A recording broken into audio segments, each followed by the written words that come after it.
Hello పిల్లలు, ఈ podcast నచ్చితే సబ్స్క్రైబ్ చేయండి. హలో పిల్లలు, ఈ రోజు నేను చెప్పబోయే కథ పేరేంటంటే కథ చెప్పవా? కథ ఏంటంటే ఉడత మరుపు సింహం తీర్పు.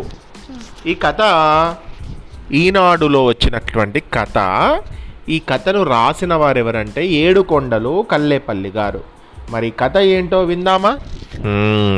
అనగనగా ఒక అడవిలో ఒక మతిమరుపు ఉడత ఒకటి ఉండేది. అది తన ఆహారాన్ని సేకరించుకొని దాచుకునేది. ఆ తర్వాత ఆ చోటు మర్చిపోయేది. పాపం కష్టపడి ఇది అన్నము అంటే దానికి కావాల్సిన ఫుడ్ ఐటమ్స్ అన్నీ తెచ్చుకొని ఒక ప్లేస్లో పెట్టుకునేది. కానీ దానికి మతిమరుపు కదా, ఎక్కడ పెట్టిన విషయమో మర్చిపోయేది. మరి మర్చిపోతుంది ఎలా తింటుంది చెప్పు? ఎప్పుడు ఎక్కడ దాచిందో పాపం దానికి గుర్తుండేది కాదు. దానికోసం వెతుకుతూ నానా హైరాణ పడుతూ ఉండేది. ఇది గమనించిన ఒక కుందేలు దాంతో స్నేహం చేయడం మొదలుపెట్టింది. దాని వెనకాలే ఉండి అది ఆహారం ఎక్కడ దాస్తుందో గమనించి అది లేనప్పుడు అక్కడికి వెళ్ళి ఆహారం లటక్కుమని తినేసేది. ఈ విషయాన్ని ఉడత కనిపెట్టలేకపోయింది.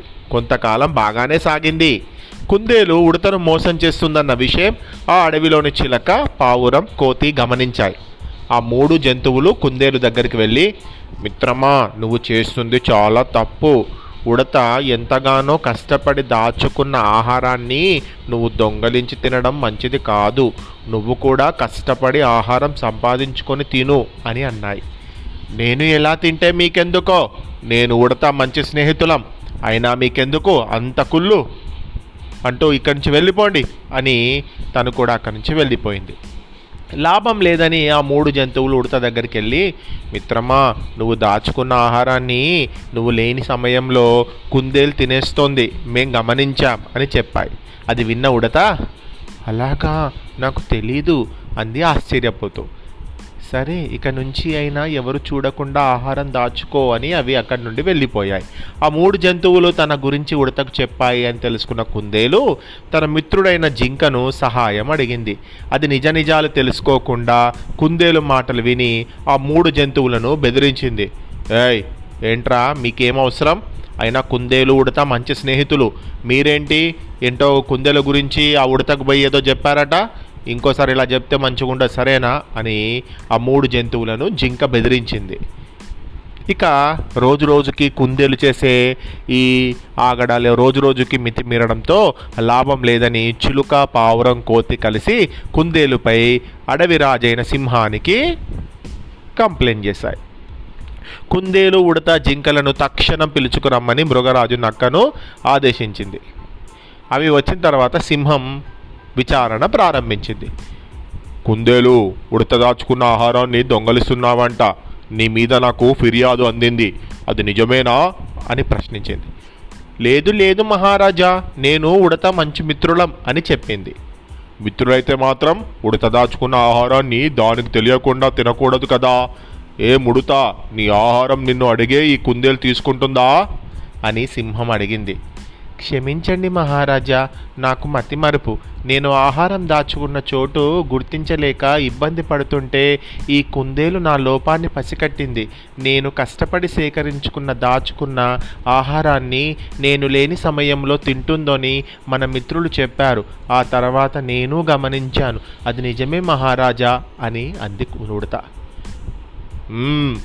దీనికి నీ సమాధానం ఏమిటి అని గట్టిగా అడిగింది కుందేలుని సింహం. ఏమీ చెప్పలేక దిక్కులు చూడసాగింది కుందేలు. ఇంతలో సింహంతో ఏదో చెప్పబోయిన జింకను ఉద్దేశించి, మిత్రులకు సహాయం చేయడం మంచిదే, కానీ నిజ నిజాలు తెలుసుకోకుండా కుందేలు చెప్పింది కదా అని ఈ జంతువులను బెదిరించావట, ఏం సంగతులు, అలా బెదిరిస్తావా అని అడిగింది సింహం. క్షమించండి మహారాజా, తప్పైపోయింది. ఇక నుంచి నేను నిజ నిజాలు తెలుసుకోకుండా ఏ పని చెయ్యను అంది జింక. నువ్వు చేసింది చాలా పెద్ద తప్పు. ఒకరి లోపాన్ని అలుసుగా తీసుకొని మోసం చేసి వారి ఆహారాన్ని దొంగలించావు. ఇది క్షమించరాని నేరం అని అంది సింహం కుందేలుతో. క్షమించండి మృగరాజా, ఇక నుంచి ఇలాంటి పనులు చేయకుండా బుద్ధిగా ఆహారం కష్టపడి సంపాదించుకొని తింటాను, ఎవరిని మోసం చేయను, నన్ను వదిలేయండి అని అంది కుందేలు. లేదు లేదు, నువ్వు చేసిన తప్పునకు శిక్షగా నెల రోజుల పాటు నువ్వు ఉడతకు నువ్వే వెళ్ళి ఆహారాన్ని వెతికి తీసుకొచ్చి అందించాలి, సరేనా అని తీర్పు ఇచ్చింది సింహం. మన కళ్ళ ముందు జరుగుతున్న మోసాల్ని చూసి మనకెందుకులే అనుకోకుండా చాలా బాధ్యతగా ఎదిరించి ఉడతకు న్యాయం జరిగేలా చూసినందుకు చిలుక పావురం కోతిని మృగరాజు అభినందించింది. మీరు చాలా మంచి మిత్రులు. మీరు ఉడతకు జరిగేటువంటి అన్యాయాన్ని చూసి మీరు కూడా బాధపడ్డారు. మీరు నాకు ఈ విషయం చెప్పి చాలా మంచి పని చేశారు.